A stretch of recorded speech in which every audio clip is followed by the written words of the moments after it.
Hello students, आज अपना topic है सॉलिड स्टेट।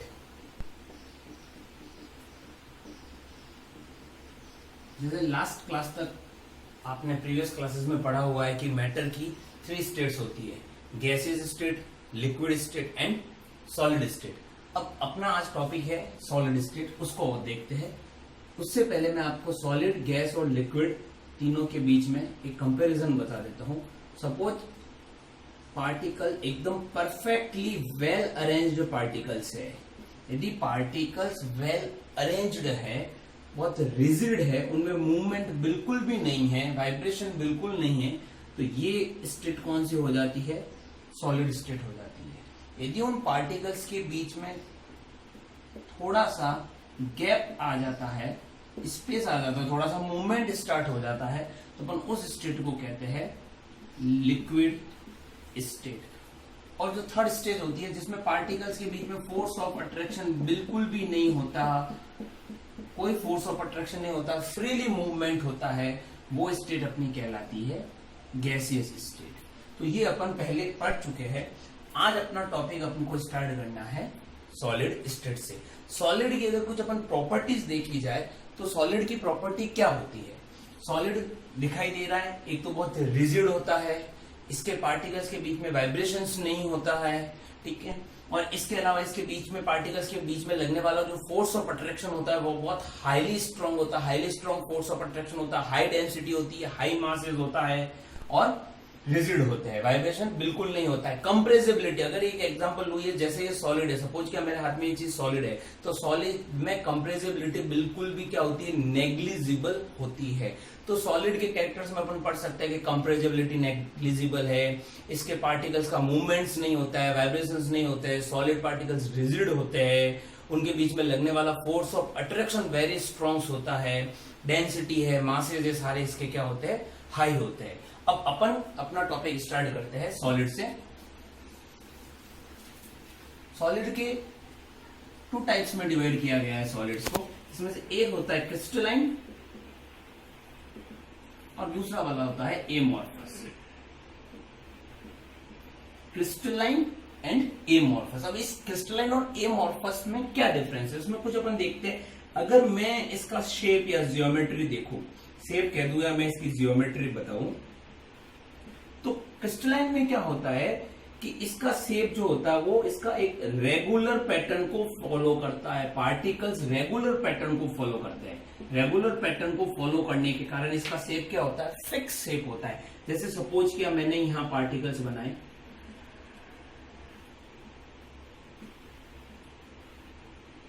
तो क्रिस्टलाइन जो पार्टिकल्स होते हैं उस क्रिस्टलाइन सॉलिड में पार्टिकल्स एक फिक्स पैटर्न को फॉलो करते हैं, ए बी देन फिर ए फिर बी, तो ये रेगुलर पैटर्न को फॉलो करता है। इसमें कोई रेगुलर पैटर्न नहीं होता है, इसलिए ये इररेगुलर इन शेप होता है। क्या होता है? इसका शेप इररेगुलर होता है, इररेगुलर पैटर्न फॉलो करते हैं। जैसे सपोज का कोई भी इसमें अरेंजमेंट हो सकता है, कोई फिक्स अरेंजमेंट इसका नहीं होता है।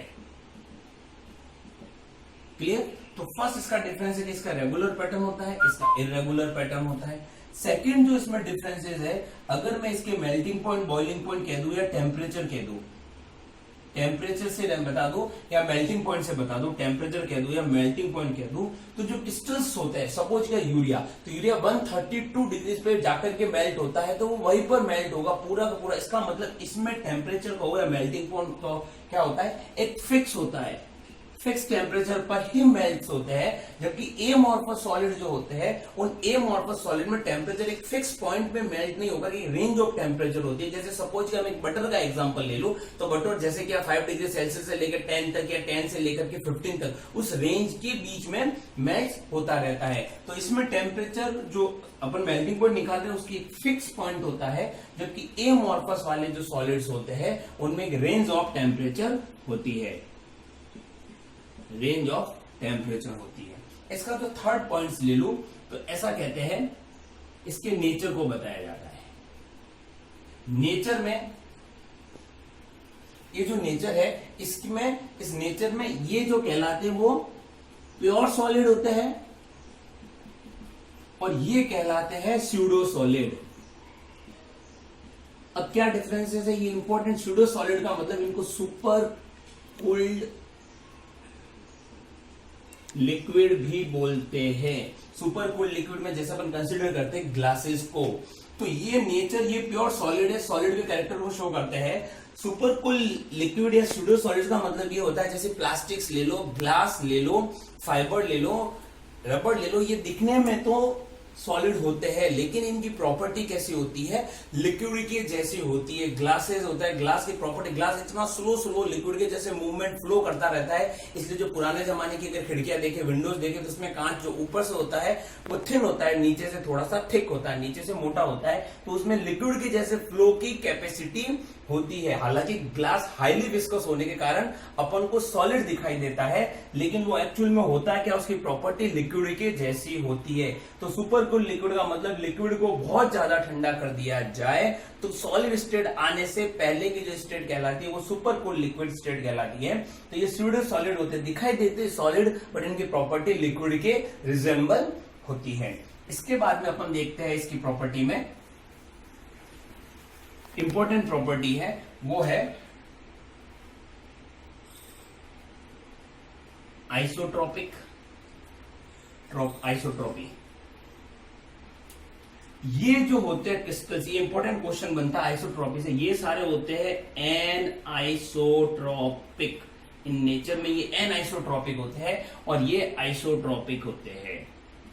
अब इंपॉर्टेंट क्वेश्चन बनता है कि what do you mean by anisotropic. Anisotropic का मतलब ये है, अगर आप इसके शेप को देखो तो इसके शेप में कुछ फिजिकल प्रॉपर्टीज जैसे डिफ्रैक्शन हुआ, रिफ्रैक्शन हुआ, कंडक्टेंस हुआ, इलेक्ट्रिक कंडक्टेंस वगैरह, तो ये अगर प्रॉपर्टी आप इसकी कैलकुलेट करने जाओ एक क्रिस्टल्स की, तो अगर वो ये प्रॉपर्टी एक एज से होती है, किनारों से डिनोट की जाती है, बताई जाती है, तो सपोज कि अगर मैं यहां से इस डायरेक्शन में किसी प्रॉपर्टी को कैलकुलेट करने गया, diffraction, refraction, conductivity, electrical conductivity, तो इस डायरेक्शन में एक साइड में इसकी एज बन रही है ए पार्टिकल से, एक अनदर साइड में बन रही है बी पार्टिकल से, और वही सारी प्रॉपर्टी अगर मैं इस डायरेक्शन में कैलकुलेट करूं तो एज का क्या हो गया, ए बी, एज पर अरेंजमेंट पार्टिकल्स का क्या आ गया, ए बी, तो दोनों डायरेक्शन में एज के पार्टिकल्स का अरेंजमेंट डिफरेंट हो जाने से प्रॉपर्टी जो कैलकुलेटेड फिजिकल प्रॉपर्टी होती है वो भी क्या होनी शुरू हो जाती है, डिफरेंट होनी शुरू हो जाती है।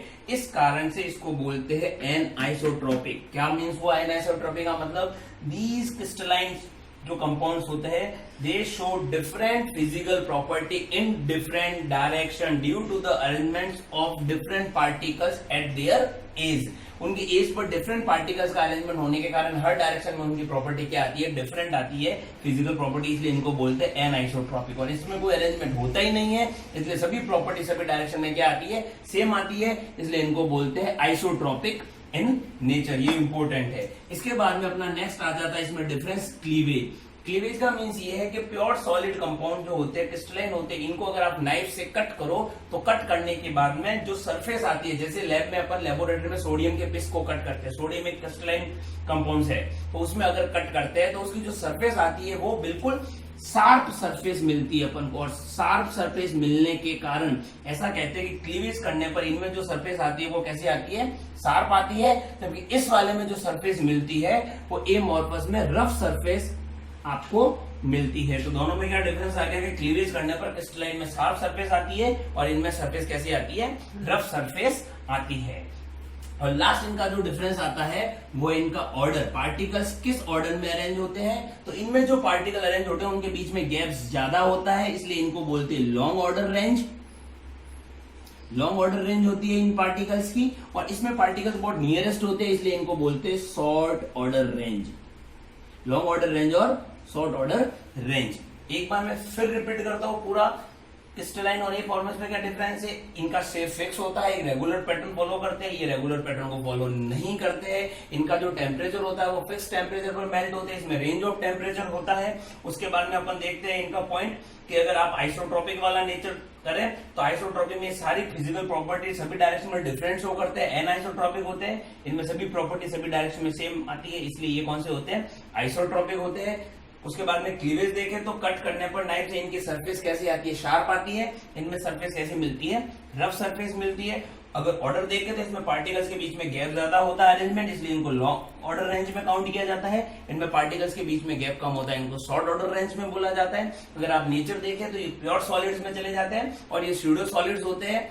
सॉलिड्स दिखते हैं बट सॉलिड होते नहीं है, प्रॉपर्टी किसके जैसी होती है इनकी, लिक्विड के जैसे, इसलिए ग्लास को सुपर कूल लिक्विड कंसिडर किया जाता है।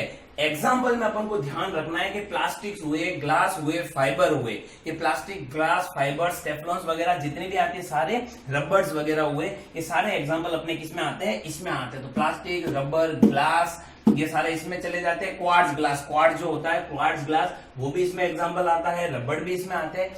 इसके अलावा जितने भी एग्जाम्पल बचते हैं, जैसे अगर मैं आपको एग्जाम्पल बताऊं इसमें कि जितने भी प्योर कंपाउंड होता है, सपोज ये आपने ले लिया NaCl, KCl, potassium nitrate, benzene, कितने भी ऑर्गेनिक कंपाउंड चाहिए ना, कोई भी प्योर कंपाउंड प्योर स्टेट्स में है, कोई भी आपने मेटल ले लिया, कॉपर, जिंक, आयरन, कुछ भी कंपाउंड्स ले लो या मेटल्स वगैरह कुछ ले लो, तो ये जो भी कंपाउंड्स अपन को पता है ये सारे क्रिस्टलाइन में कंसीडर किए जाते हैं। एमॉर्फस में सिर्फ और सिर्फ क्या काउंट होते हैं, या तो रबड़ के एग्जांपल लगा लो, या ग्लास का एग्जांपल लगा लो, प्लास्टिक का, फाइबर का एग्जांपल लगा लो। ध्यान रखना इधर एक वर्ड आता है क्वार्ट्ज, QUARTZ, ये क्वार्ट्ज इधर काउंट होता है। जो क्वार्ट्ज ग्लास होता है, ग्लासेस, वॉच आती है, वॉच के ऊपर लिखा हुआ भी होता है QUARTZ, क्वार्ट्ज ग्लास, तो ये ग्लास होने के कारण ये इधर काउंट किया जाता है। तो अपन को ध्यान रखना प्योर कंपाउंड जितने भी आते हैं, मेटल्स वगैरह आते हैं, वो इधर काउंट किए जाते हैं। प्लास्टिक, रबड़, फाइबर, ग्लासेस वगैरह आते हैं, वो एमॉर्फस में काउंट किए जाते हैं। Thank you.